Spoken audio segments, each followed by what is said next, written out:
My name is Florence, and I'm 58 years old. Right now, I'm sitting in the back of a taxi, watching the streetlights blur past the window, and for the first time in months, I feel strangely calm. Just an hour ago, I was standing on my daughter's front lawn, my belongings scattered across the pavement like broken dreams. My daughter had just screamed at me to leave her house, called me a burden, and her husband had thrown my suitcase into the street for all the neighbors to see. But before I walked away, I said one sentence that would change everything. What happened next, none of us saw coming. Before I tell you what happened that night, let me ask you, where are you watching from?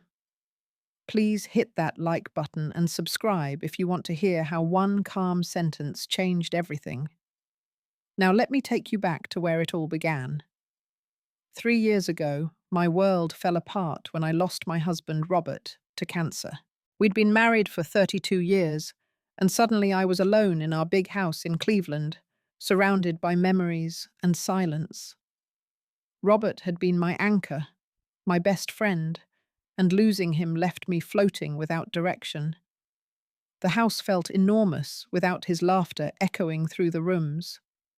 Every corner held a memory of us together. The kitchen where we'd dance while cooking Sunday dinner. The living room where we'd watch old movies on rainy afternoons. The garden where he'd grown tomatoes every summer, insisting they tasted better when you talked to them. For months, I wandered through those rooms like a ghost, unable to decide what came next. The loneliness was crushing. I'd catch myself setting 2 plates for dinner, or calling out to tell Robert something funny I'd heard on the radio, only to remember he wasn't there. That's when my daughter Jessica called, with what seemed like a lifeline. She lived in Austin, Texas, with her husband Mark and their 6-year-old son Tommy. During one of our weekly phone calls, she mentioned how hard it was managing everything with her small bakery business, while Mark worked long hours. "Mum, why don't you think about moving down here?" she suggested. "Tommy would love having his grandmother close by, and honestly, I could use the help. Austin is so much warmer than Cleveland, and you'd have family around you." The idea sparked something in me I hadn't felt since Robert died. Hope. Purpose. The chance to be useful again, to be part of a family instead of rattling around in an empty house. I threw myself into planning. I spent weeks going through 32 years of accumulated belongings, deciding what to keep, what to donate, what to sell. Each item told a story, and packing them felt like carefully wrapping up my old life to make room for a new one.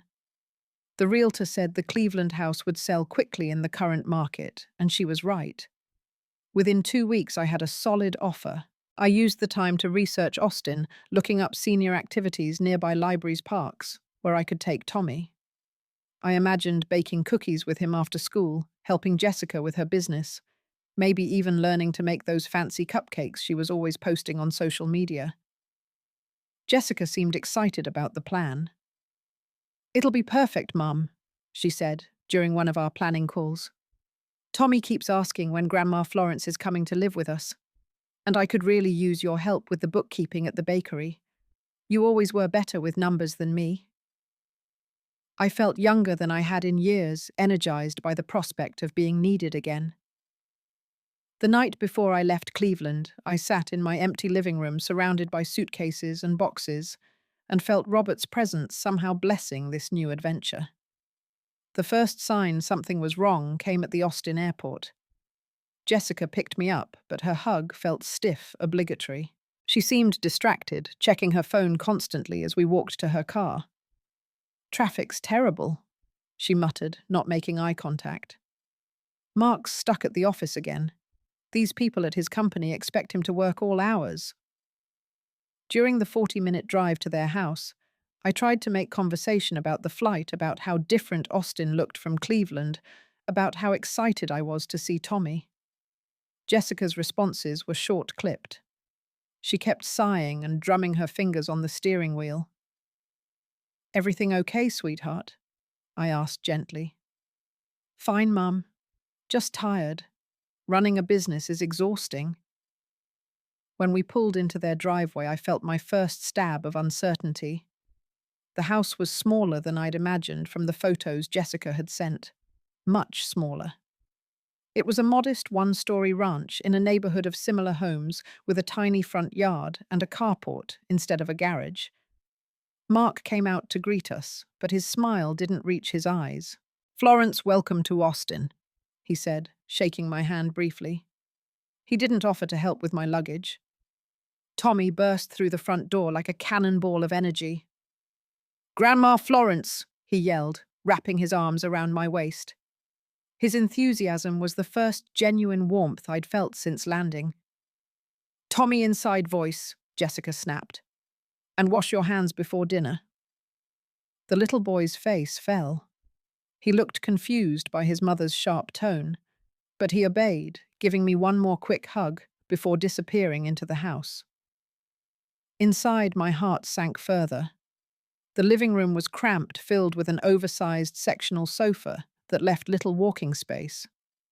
Toys were scattered across the floor, and the air conditioning seemed to be struggling against the Texas heat. "So where will I be staying?" I asked, trying to keep my voice cheerful. Jessica and Mark exchanged a look I couldn't read. "Well, temporarily we've set up the loft area for you," Jessica said, gesturing toward a narrow staircase. "It's not permanent, obviously. We're still figuring out the best arrangement." I climbed the stairs to find a space that was barely larger than a walk-in closet. There was a single bed, a small dresser, and one tiny window. The ceiling slanted so low that I had to duck when walking near the walls. Worst of all, there was no air conditioning up here, and the Texas heat was stifling. "This is temporary, right?" I asked when I came back downstairs. "Of course," Jessica said quickly. "Just until we can figure something else out. Maybe look into some senior housing options in the area." Senior housing? The words hit me like a slap. 3 months ago, she'd been talking about me helping with Tommy and the bakery. Now she was already planning to move me somewhere else. That evening, I tried to help with dinner, but Jessica waved me away. "I've got it handled, Mum. Why don't you just rest? You've had a long day." I sat at their small kitchen table, watching my daughter move around the kitchen with sharp, agitated movements. Mark sat across from me, scrolling through his phone and occasionally sighing heavily.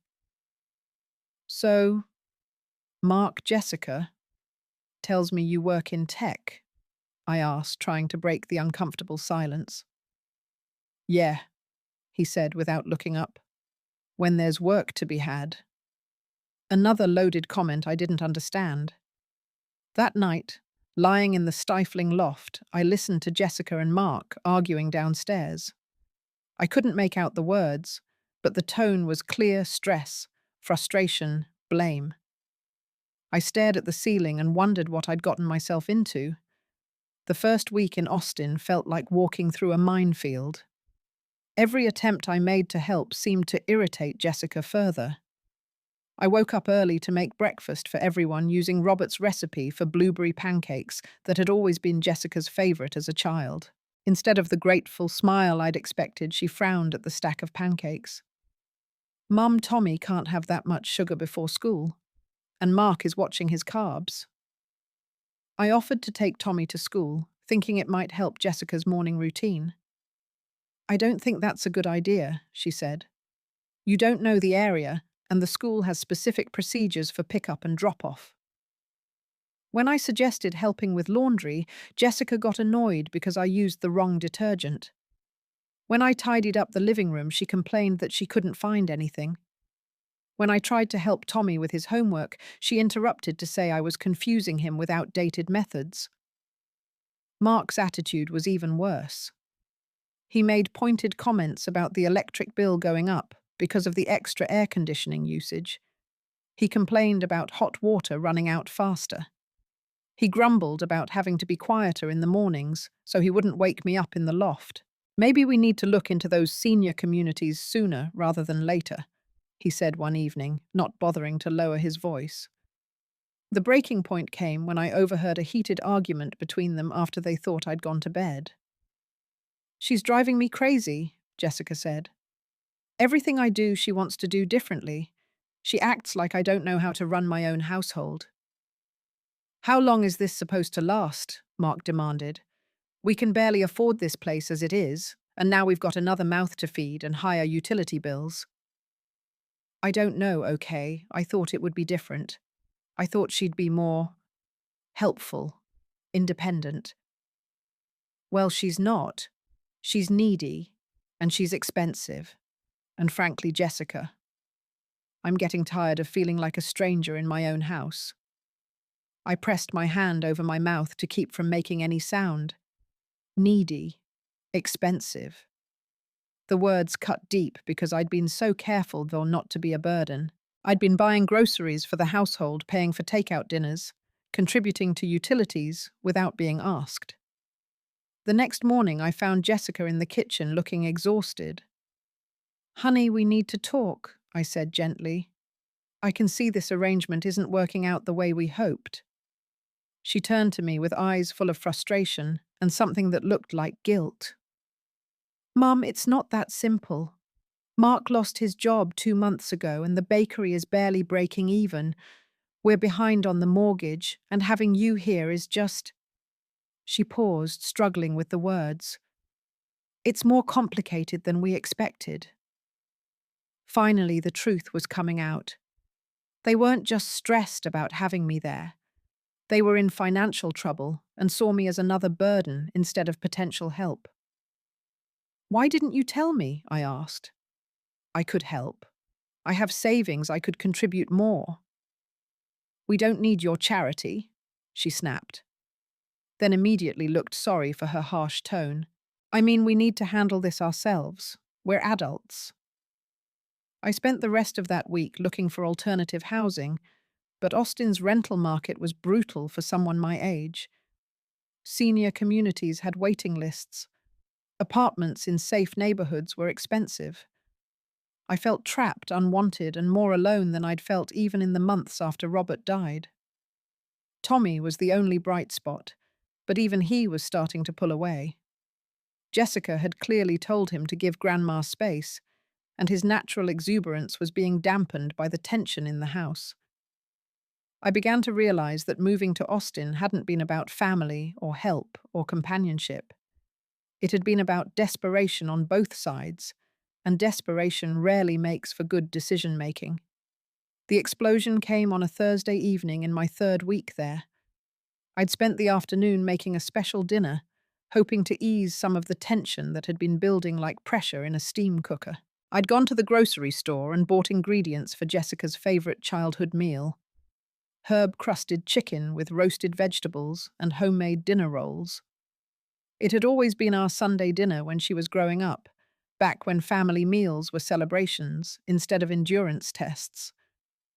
I spent hours in their tiny kitchen, working around Jessica's baking supplies and Mark's protein powders. The rolls were Robert's recipe, something I'd made thousands of times, but hadn't attempted since he died. Kneading the dough brought back memories of him standing beside me, stealing tastes and making me laugh. When Jessica came home from the bakery, she found the table set with her good dishes, candles lit, and the smell of comfort food filling the house. "What's all this?" she asked, but not in a pleased way. She sounded wary, tired. "Just dinner," I said, trying to keep my voice light. "I thought we could have a nice family meal together." Mark came home 20 minutes later, took one look at the setup, and I could see his jaw tighten. Tommy, at least, was excited about the candles and the fancy table. We sat down, and I tried to make conversation. "Tommy, tell me about your project for school. And Jessica, how did the wedding cake consultation go today?" But the responses were stilted, uncomfortable. Mark ate in silence, checking his phone between bites. Jessica picked at her food, answering my questions with single syllables. I was running out of safe topics when I made the mistake of asking about their finances. "I've been thinking," I said carefully. Maybe I could help out with some of the household expenses while we figure out a longer-term plan. I know things are tight right now. The temperature in the room dropped 10 degrees. Mum, we told you we don't need your money, Jessica said, her voice tight. I'm not offering charity, sweetheart. I'm offering to contribute as a member of the household. It's only fair. Mark set down his fork with deliberate force. You know what would be fair, Florence, if we could have our house back. If I could walk around in my underwear without worrying about offending someone. If we could have a conversation without whispering because someone might be listening from upstairs. Mark, Jessica warned, but he was just getting started. No, Jessica. Let's be honest here. This isn't working. Your mother shows up, reorganizes our kitchen, critiques how we raise our son, and now wants to throw money at us like we're some charity case. I felt my face flushing. That's not what I meant at all. Isn't it? Mark stood up, his chair scraping against the floor. You sold your house, you moved here without really asking if it was convenient, and now you act like we should be grateful for the privilege of supporting you. Supporting me? The words came out sharper than I intended. I've been buying groceries, I've been cleaning, I've been trying to help. Help? Jessica's voice was rising now. Mum, you've been interfering. Every single thing I do, you have a better way to do it. Every decision Mark and I make about our son, you have an opinion about. I was just trying to be useful. Well, you're not. The words exploded out of Jessica, like she'd been holding them back for weeks. You're not useful. You're not helping. You're just here, taking up space. We don't have using resources we can't afford, making everything harder. Tommy started crying. The sound broke my heart, but it seemed to fuel Jessica's anger rather than calm it. And now look.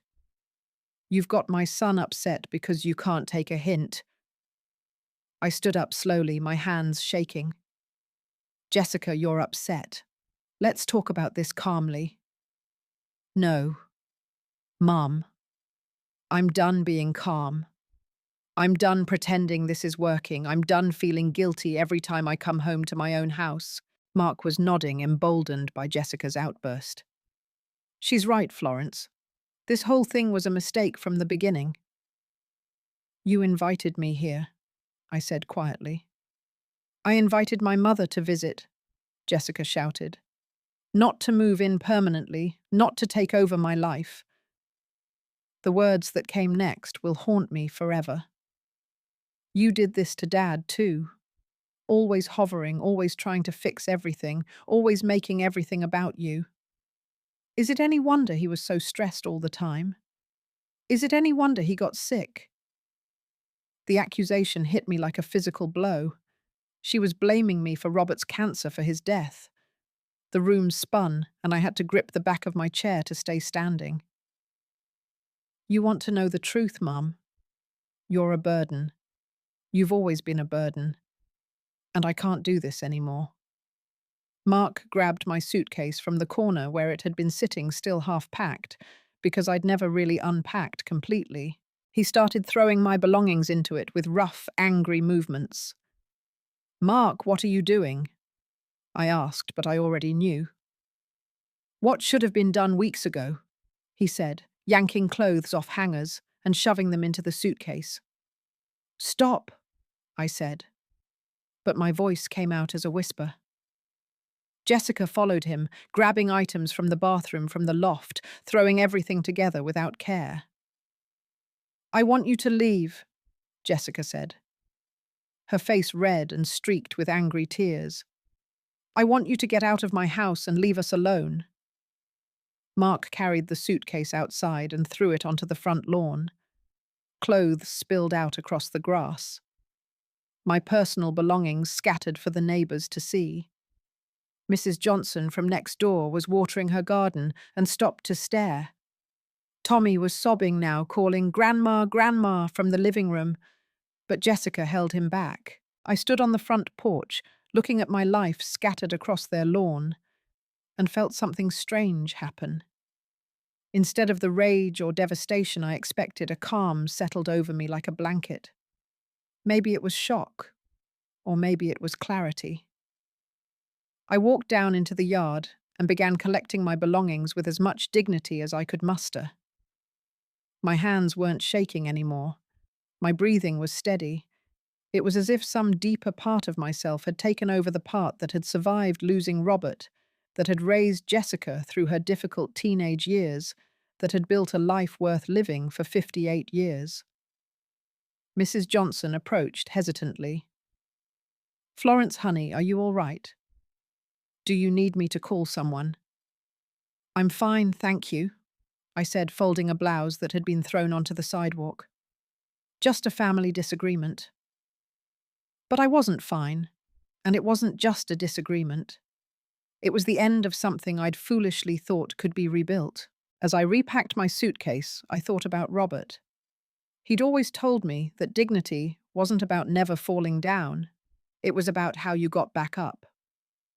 "Florence," he used to say, "you can't control what other people do, but you can always control how you respond." Tommy broke away from Jessica and ran outside, wrapping his little arms around my waist. "Don't go, Grandma Florence, please don't go." I knelt down to his level, smoothing his hair back from his tear-stained face. "Sweet boy, sometimes grown-ups need some time to figure things out. But I want you to know that Grandma loves you very, very much. That will never change no matter what. But I don't want you to leave." "I know, baby. But sometimes leaving is the right thing to do." Jessica stood in the doorway, her arms crossed, watching but not approaching. Mark had gone back inside, probably to avoid the scene he'd created. I hugged Tommy one more time, breathing in the scent of his hair, memorizing the feel of his small body against mine. Then I stood up and called a taxi from my phone. The wait for the cab felt eternal. I stood at the end of their driveway, suitcase at my feet, purse over my shoulder, trying not to think about the neighbors' curious stares or the fact that I had nowhere to go. When the taxi finally arrived, I loaded my suitcase into the trunk and turned back toward the house. Jessica was still standing in the doorway, Tommy beside her now, both of them watching me. This was the moment I could have screamed back, could have defended myself, could have listed all the ways they'd hurt me and taken advantage of me. I could have reminded Jessica of all the sacrifices I'd made for her over the years, all the times I'd been there when she needed me. Instead, I walked back up the driveway until I was close enough that she could hear me clearly, but far enough away that it didn't feel confrontational. "Jessica," I said, my voice calm and steady, "when you figure out what you really lost tonight, you know where to find me. But remember, respect isn't something you can ask for later when it's convenient." Then I turned and walked to the taxi without looking back. As we drove away, I didn't crane my neck for one last glimpse of the house. I didn't wave goodbye. I sat facing forward toward whatever came next. The driver, a kind-faced man in his 60s, glanced at me in the rearview mirror. "Rough night." "You could say that," I replied. "Could you take me to a decent hotel near the airport? Something clean and quiet?" "Sure thing. You know, my wife and I went through something similar with our daughter a few years back. Sometimes families need space to appreciate each other." I nodded, not trusting my voice to stay steady if I tried to respond. As Austin's lights blurred past the windows, I felt something I hadn't expected: relief. For the first time in months, I wasn't walking on eggshells. I wasn't trying to make myself smaller to fit into someone else's life. I wasn't apologizing for existing. I was free. The hotel room was generic, but clean, and the silence was blessed. I sat on the edge of the bed and called my dear friend Margaret in Cleveland. "Florence, what on earth are you doing calling at this hour?" "Margaret, I'm in a bit of a situation. Are you still looking for a roommate for that apartment you mentioned?" Within an hour, I had a plan. Margaret had been rattling around in her two-bedroom apartment since her husband died the year before. She was delighted at the prospect of company and conversation. I booked a flight back to Cleveland for the next afternoon. That night I slept better than I had since arriving in Austin. Maybe it was the decent air conditioning, or maybe it was the knowledge that I was going home to people who actually wanted me there. While I was sleeping peacefully for the first time in weeks, Jessica's house was anything but peaceful. Tommy had cried himself to sleep, asking for me. Mark and Jessica had argued until well past midnight about whether they'd done the right thing. Jessica kept walking past the phone, wanting to call me, but not knowing what to say. The next morning, their financial crisis hit with full force. Mark's unemployment check was delayed, and their credit card was declined at the grocery store. They'd been living on the edge for months, and my small contributions to household expenses had been more significant than they'd admitted even to themselves. That's when Mrs. Johnson knocked on their door. "Jessica, honey, I wanted to check on your mother. Is she all right? That was quite a scene yesterday." "She's fine," Jessica said stiffly. "She went to stay somewhere else." "Well, I hope you work things out. She's such a lovely woman. Did you know she's been paying for Tommy's school lunches this whole time? She asked me not to mention it, but under the circumstances." Jessica felt like she'd been punched in the stomach. "What? Oh dear. Maybe I shouldn't have said anything." But she noticed Tommy was bringing peanut butter sandwiches every day and asked the office if his lunch account needed money. She's been covering it for weeks. After Mrs. Johnson left, Jessica went through the kitchen with new eyes. In the junk drawer, she found a check I'd written, but never given them marked for Tommy's school supplies and activities. In her recipe box, she found notes I'd written about Tommy's favorite foods and meal ideas for busy weeks. The worst discovery was in Tommy's backpack. A handwritten note that had fallen out of a library book clearly meant for him, "Dear Tommy, Grandma is so proud of what a smart, kind boy you are. Remember that you can be anything you want to be when you grow up. Love always, Grandma Florence." Jessica sat at her kitchen table, surrounded by evidence of all the ways I'd been trying to help, without making them feel indebted, and cried harder than she had since her wedding day. "We have to call her," she told Mark that evening. "She's probably halfway back to Cleveland by now," Mark said. But his anger from the night before had been replaced by something that looked like shame. "Then we drive to Cleveland." "Jessica, we can't afford gas to drive to Cleveland." "Then we figure it out. We borrow money, we sell something I don't care. We have to fix this." But when they tried to call me, my phone went straight to voicemail. They'd left 3 messages before they realized I'd probably blocked their numbers. 2 weeks later, I was settling into a routine in Cleveland that felt like coming home. Margaret and I had divided up the household chores and grocery expenses, and we spent our evenings playing Scrabble or watching old movies. I'd found a part-time job at the downtown library helping with their literacy program for adult learners. For the first time since Robert died, I felt useful in a way that was appreciated rather than tolerated. The adult learners at the library lit up when I worked with them, grateful for my patience and encouragement. Margaret delighted in having someone to cook for again, and our shared meals were filled with laughter instead of tension. I'd also joined a yoga class for seniors and started volunteering at a local animal shelter. My days were full, but not frantic. Busy, but not stressful. The only sadness was missing Tommy. I thought about him every day. Wondered how he was doing in school, whether he still remembered the songs I used to sing to him during our video calls. That's why I was so shocked when Margaret called me at the library on a Wednesday afternoon. "Florence, there's someone here to see you. Your daughter. She's been sitting in our lobby for 2 hours waiting for you to come home." My heart started racing. "Jessica's in Cleveland." "Yes, and honey, she looks terrible. I think you better come home." I left work early and took the bus home, my mind spinning with possibilities. Was someone hurt? Was Tommy okay?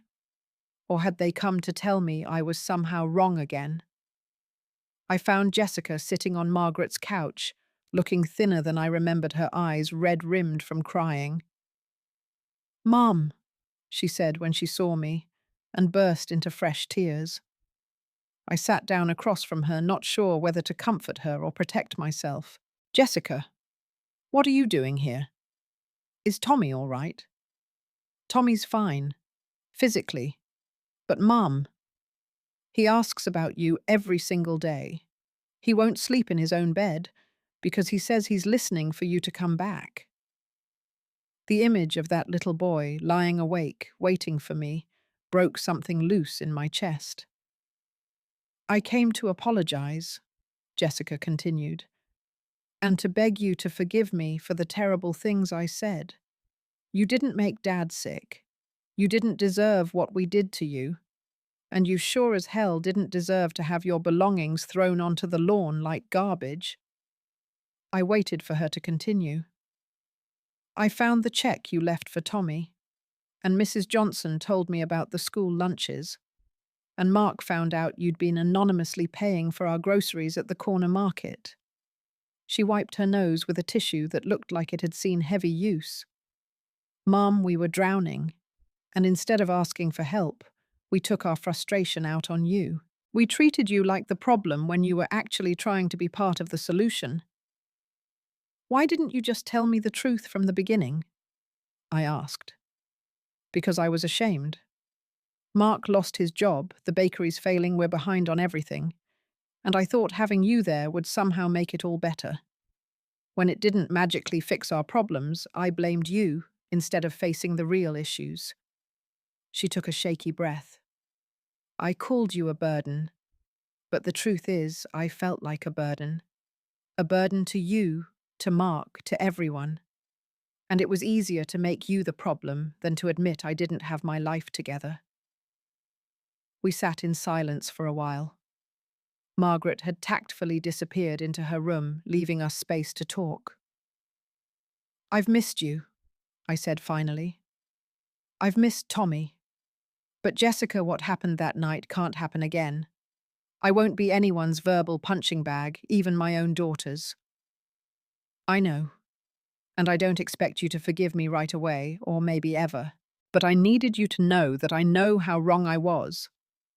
She reached into her purse and pulled out a manila envelope. "These are pictures Tommy drew for you, and letters he dictated to me. He made me promise to give them to you." Inside were crayon drawings of the two of us together, stick figures holding hands under a bright yellow sun. His letters said things like, "I love you, Grandma, and please come back," in Jessica's handwriting. "He wants to video chat with you if you're willing. And Mom, if you ever want to visit, you'll be welcomed properly this time. Not as someone doing us a favor by staying, but as Tommy's grandmother who we've missed terribly." I looked at my daughter, this woman I'd raised who had hurt me so deeply, but who was genuinely trying to make amends. "I forgive you," I said finally. "But I'm not moving back to Austin. I'm happy here, Jessica. I have a life here that works for me." Relief flooded her face. "I wasn't expecting you to come back. I just needed you to know that we love you and we're sorry. And I need you to know that I love you too. But respect isn't optional in our relationship anymore. We're going to have to rebuild this from the ground up." She nodded eagerly. "Whatever it takes." We talked for 3 more hours. About her financial struggles, about her marriage problems, about her fears of failure. But this time, instead of me offering solutions she couldn't accept, she asked for my advice and actually listened to it. When she left to drive back to Austin, we hugged for the first time since I'd arrived at the airport a month ago. It felt tentative, but real. Over the following months, we rebuilt our relationship slowly. Tommy and I video chatted every Sunday. Jessica called once a week, but to talk, not to complain or ask for things. She and Mark started marriage counseling and financial counseling. She sent me pictures of her small victories at the bakery. For Christmas, they invited me to visit, and this time they rented a hotel room for me nearby. The visit was lovely, but short, and I was happy to return to Cleveland and my life there. I learned something important during those painful weeks in Austin and the healing months that followed. Sometimes the greatest gift you can give someone is showing them how to treat you with respect. And sometimes walking away is the only way to teach that lesson.